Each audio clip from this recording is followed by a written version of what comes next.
En France, l'actualité politique est ce soir encore à l'Assemblée nationale où les députés viennent d'entamer l'examen du projet de loi qui prévoit la suppression de l'autorisation administrative de licenciement.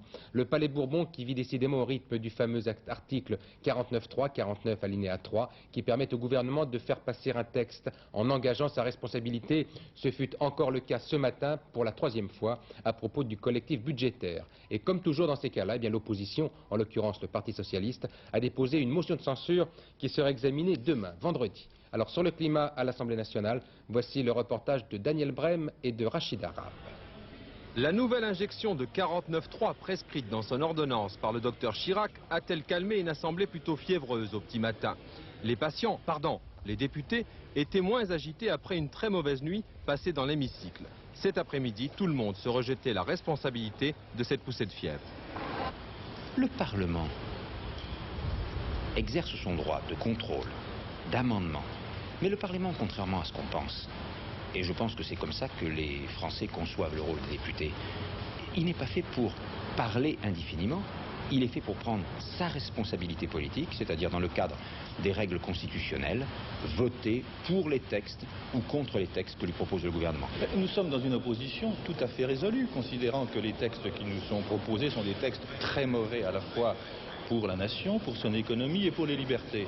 Par conséquent, nous allons être sans faiblesse face au gouvernement. Pour autant, nous ne bloquons pas le travail parlementaire. Jacques Chirac a retrouvé un hémicycle plus calme cet après-midi. Plus calme, mais aussi plus dégarni. Pour la présentation du projet de loi sur la suppression de l'autorisation administrative de licenciement, les députés socialistes ont certes quelque peu chahuté le ministre du Travail, mais Philippe Séguin a pu lire ses 79 pages en 1h30, pratiquement sans être interrompu. Moins de lois, plus de contrats, moins d'État, plus de dialogue entre les partenaires sociaux. Tel est l'esprit du projet de loi qui vous est soumis. Tout doit être fait pour relancer l'emploi dans ce pays. Tous doivent s'associer à cet effort parce que, je vous le dis, c'est maintenant ou jamais. Exception d'irrecevabilité, motion de censure, les socialistes sont immédiatement repartis à la bataille avec énergie. La loi Séguin restera dans l'histoire celle du licenciement arbitraire.